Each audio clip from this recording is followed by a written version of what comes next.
Are you looking for a wireless headset that won't break the bank but still delivers good performance? The market is full of options, but few generate as much debate as the Havit Gamenote H3. After analyzing the experiences of both short-term and long-term users, and also my own opinion, we've compiled everything you need to know. This is the final verdict on one of the best-selling headsets in the world. Hey everyone, what's up? Welcome to aceongears. Let's find out if this is the right headset for you. And as always, all the links I mention will be down below. Just so you know, they are affiliate links, so if you decide to buy through one of them, it's a huge way to support the channel. But rest assured, that has absolutely no impact on my honest opinion. Let's start with its build. The design of the Havit Gamenote H3 might look familiar, and for good reason. It's heavily inspired by the Logitech G435 and uses a rebranding mold, seen in several other brands. The construction is entirely plastic, with a feel that could be described as raw plastic without any soft touch coatings. However, it doesn't feel like a cheap product. The fittings are well made, and the overall quality is a step above many entry-level options. Its biggest physical highlight is, without a doubt, its lightness. At only 186 grams, you almost forget you're wearing the headset. On the side, you'll find the power, volume, and microphone mute buttons, along with the USB-C port for charging. What about the microphone? The mic is detachable and comes with a pop filter, which is a nice touch. In wireless mode, the capture quality is functional.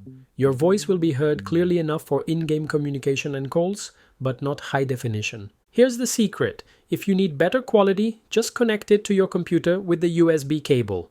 Doing so significantly improves the audio definition, making it cleaner and more professional. It's an interesting versatility for those who occasionally stream or record. Now let's get into the details that truly define the user experience. Comfort is its strongest point. Thanks to its extreme lightness and breathable fabric earpads, you can spend hours gaming or working without feeling any discomfort. These fabric pads are a smart choice. Not only do they not get hot like leatherette, but long-term user reports confirm they remain intact without peeling, even after a year of heavy use. The battery offers around 20 to 25 hours of autonomy, which is acceptable, but the game changer is the ability to use the headset while it's charging. Did the battery die mid-match? Just plug in the cable and keep playing. In terms of connectivity, it's surprisingly good. In addition to the low latency 2.4 GHz connection for PC gaming, it also has Bluetooth for use with your phone. However, we need to talk about the downsides. The first is fragility. Users report that small plastic parts can break or come loose with normal use over the months. This is a headset that requires a bit more care. The second point of concern is the Bluetooth mode. It has a significant delay, making it unviable for mobile gaming, though it works fine for music and podcasts. And the sound quality? What's the audio output like for games and music? For gaming, both single-player and first-person shooters, online FPS in this case, it performs well for its price point. The spatial audio is competent enough to identify the direction of footsteps and noises. For music and media consumption, the sound is good for its price range. The sound signature has a clear focus on the bass, which is present and strong. The mids, where vocals sit, could be a bit fuller. It's not sound for audiophile standards, but for its purpose as a value-for-money option, the audio quality is more than satisfactory. What about the virtual 7.1 surround sound? Well, I didn't have a good overall experience with this feature. Instead of creating an immersive sound, the simulation tends to add an artificial echo that compromises the audio's clarity. For most situations, and especially for gaming, the standard stereo sound proves to be the cleaner and more precise option. So, the verdict, is the Havit Gamenote H3 worth it? The answer depends entirely on what you're looking for. If your priorities are maximum comfort, extreme lightness, and the freedom of a wireless connection, and you're satisfied with a reasonable stereo audio performance, then in the $40 range, the answer is a big yes.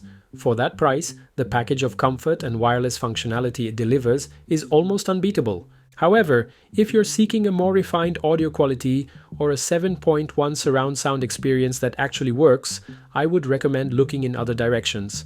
In that case, it's worth exploring options like the HS series from Corsair, models like the HS55, HS65, or the HS80 usually offer a much more polished audio experience, and regardless of your profile, if the Havit H3 is priced above $60, it loses its competitive edge, and it's definitely worth considering those other options.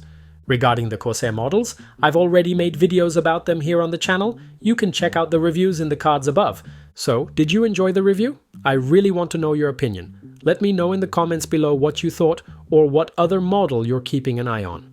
Now, a quick but important message. If this video helped you in any way, I'd appreciate your support for the channel. By using any of the affiliate links in the description or the pinned comment, you directly support my work. A small commission comes back to me and helps me continue to bring in new equipment to test. It's a help that makes all the difference. Thank you from the bottom of my heart. I'll see you in the next video.